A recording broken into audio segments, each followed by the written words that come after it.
Welcome to this ilookin.com slide presentation on the power of shame. It is our intention to help you gain a better understanding of shame and how it impacts your life. Shame is defined as a painful emotion which causes a sense of guilt, embarrassment, unworthiness, or disgrace, which brings dishonor, disgrace, or condemnation to a person or thing. Shame creates a feeling of disappointment in a person about themselves that strikes to the core of one's being. Shame and guilt are not the same thing. Guilt typically refers to an emotion one feels when they have done something wrong. Shame is felt more deeply, and people believe that they are wrong. Guilt is, I did something bad. Shame is, I am bad. Shame tends to cause people to have a lowering of their self-esteem. Many researchers believe that children who were shamed will have difficulty throughout their life maintaining a high level of self-esteem. Shame is a difficult emotion and often drives people to do unhealthy behaviors, to include dealing with addictions. Recognize how this can become a vicious cycle. Shame is felt, pain is experienced, an unhealthy action is taken, shame is felt. Even though people can get into a vicious cycle, there can be an upside to shame. The upside is all emotions are healthy when initially presented. Shame, in moderation, helps us to be moderate in our behaviors. Doing wrong causes us to feel shame, which in turn causes us to punish ourselves. Self-punishment hopefully stops us from doing the same or similar behaviors again. Consider how dangerous the world would be without any shame feelings. Shame is said to hit at the core of one's being.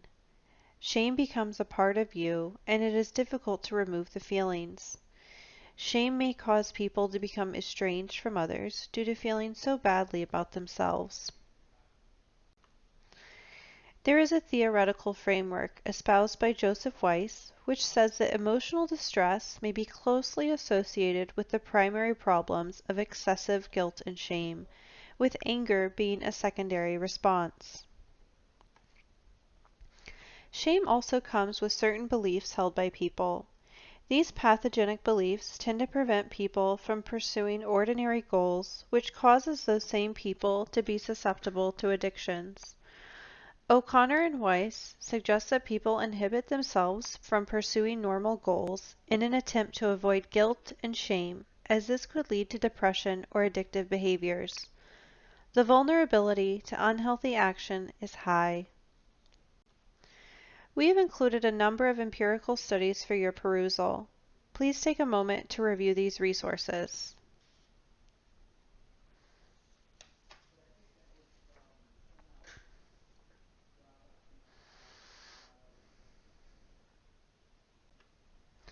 Shame has been an emotion which people have struggled with for years.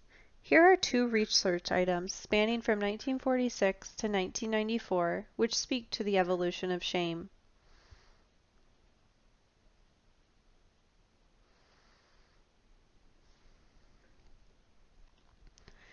The change agent of shame suggests that people will externalize blame as a way to avoid responsibilities, thus avoiding confrontation as a way to defend against the feelings of shame. Any treatment that relieves these unpleasant emotional states will help people to achieve a more productive lifestyle. Here are the steps to health. Acknowledge the shame. Recognize the unhealthy behaviors do not define you. Take responsibility for your life and behaviors. Release the shame of your behaviors. Ask for help from numerous sources, such as family, friends, support groups, treatment options. Forgive yourself. So how does shame present in our life? Shame makes us feel humiliated and uncomfortable. We have a loss of self-respect, thus feeling embarrassed to the point of wanting to be alone and avoid other people. Eventually it becomes difficult to understand where unhealthy behaviors end and shame begins. Bryn Brown has a very insightful book entitled I Thought It Was Just Me that clarifies shame and its effects of life. Here are some of Bryn Brown's statements regarding shame. Shame is like a prison, but a prison that you deserve to be in because something is wrong with you. We all experience shame. It is an absolutely universal emotion.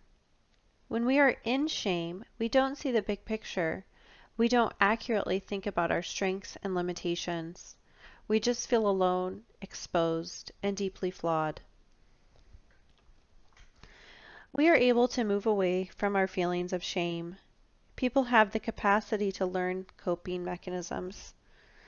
Although difficult, it is important to examine where shame comes from, to move away from unhealthy behaviors that support our feelings of shame, and to work to build a greater sense of self-esteem and confidence.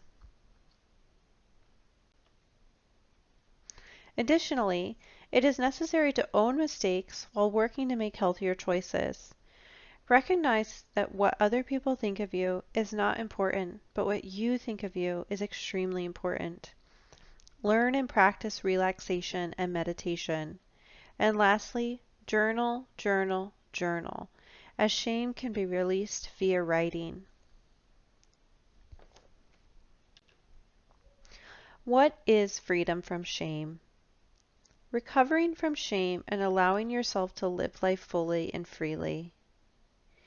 Becoming exceptional for all the healthy behaviors you bring into your life, knowing it is within your reach. Trusting in your own integrity to get you through the cycle of shame and addiction. Honoring your attempts even when it takes a number of tries before you are successful. Behavioral crisis such as shame enables us to move forward toward new beginnings. Recovery is possible. Shame can be tamed. iLookin.com hopes you begin to work to tame the shame starting now. Should you like, we have listed references for your perusal. Now that you have learned more about shame and how it impacts your life, it is time to begin to do the work to alleviate your shame. In many ways, your life depends upon doing just that. Your self-esteem awaits.